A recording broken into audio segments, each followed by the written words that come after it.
Welcome back, guys and gals. Matty back again. We're talking more budget backpacking gear today.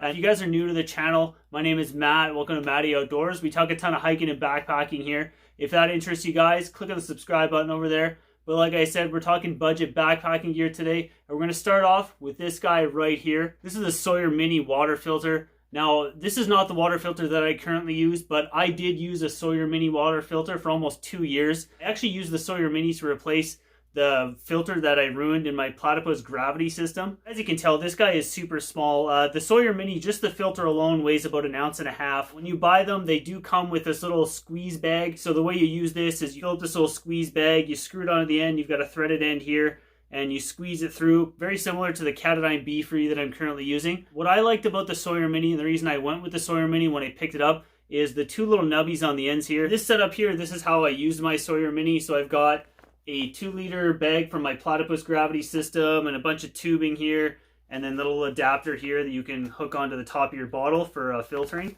So that's how I use the Sawyer Mini. What I see a lot of people do with these filters here is using the standard threads on the one end, matches up with the threads on your smart water bottle.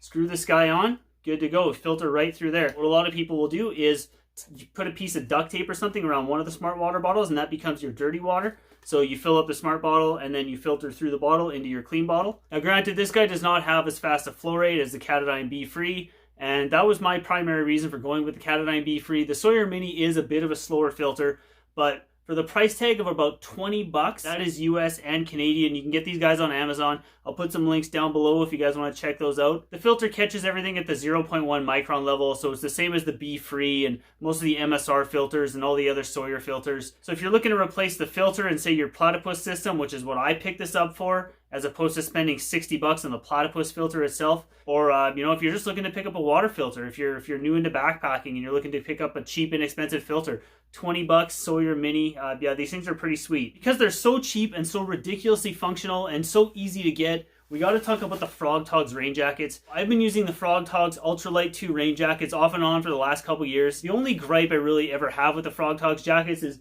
they're probably not going to last you as long as, say, a $200 or $300 rain jacket. But these things are 20 bucks. I actually went and looked online, and you can actually get these Frog Togs Ultralight 2 rain jackets for 20 bucks Canadian. That's cheaper than on Amazon.com, the Amazon.ca, so it usually doesn't work out that way. We usually end up paying a little bit more up here in Canada.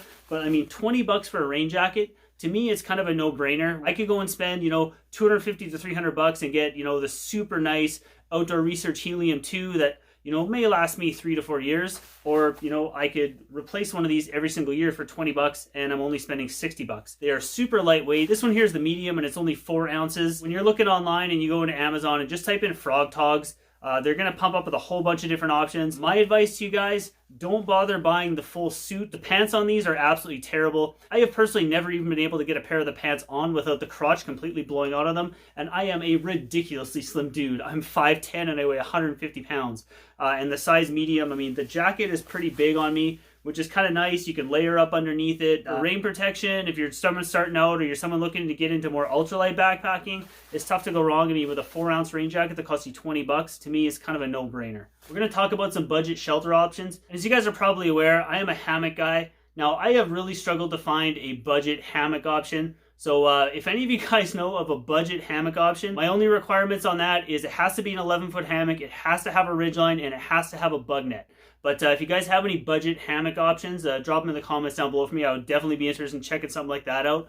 But for anybody who's into ground sleeping, I highly suggest taking a look at the tents from 3FUL, primarily the Lanshan series. They come in like a Lanshan 1, a Lanshan 2, and my beautiful red guy here, this is the Leaning Tower or the Lanshan 1.5. These guys are going to run you anywhere from about 130 to 200 bucks, but I can vouch for the quality on these. I have an MSR Hubba Hubba NX, and I've used tents from Big Agnes and Nemo, and these Lanshan tents are right up there with the quality of those tents at a fraction of the cost. Another company to check out if you guys aren't really into the 3FUL and the trekking pole style tents is another company called Nature Hike. Now, to get these tents here that I've been talking about, the 3FUL Lanshan tents and the Nature Hike tents, the best place to get these is on a site called AliExpress. I'll put some links in the description down below if you guys are interested in checking that out. But my personal recommendation for a budget tent option, the Lanshan line from 3FUL. To me, budget gear means saving money in ways that make sense. Now, a spot that I see people spend a ridiculous amount of money on is in their first aid kits.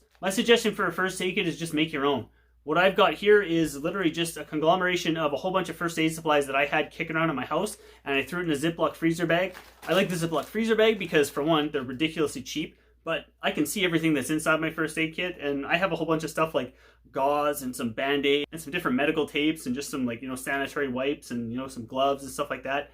If you guys are interested in what I personally carry in my first aid kit, I've done a video on that, and I'll pop up in the cards over here for you guys. If you're looking at getting into backpacking, or if you're looking at picking up a new first aid kit for your backpacking kit, and you see all these, like the Adventure Medical and all these other brands that you see in the big box stores, they're like 50 to 60 bucks for a first aid kit. To me, that's ridiculous.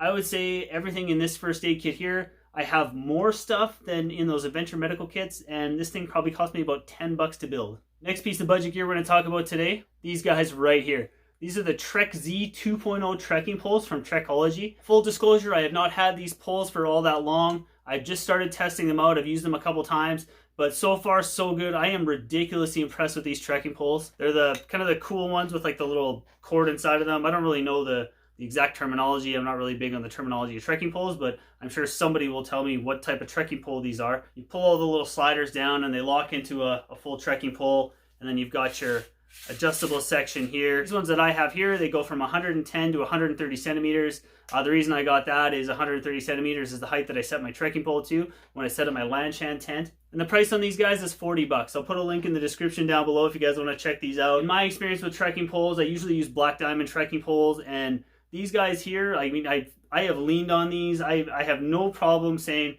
that these are going to hold up for quite a while. These are extremely well made. For a $40 price point, I mean, compared to my Black Diamond poles that I spent, well over $150 on, I would say these are not as good quality as the Black Diamonds, but man, they are freaking close. Like I said, I am ridiculously impressed with the quality of these poles. You've got the lower grip handle, which is nice for going uphill. You've got the really nice soft strap for your wrist. Actual cork handles, not the fake cork. These are real cork handles too, which is pretty wicked.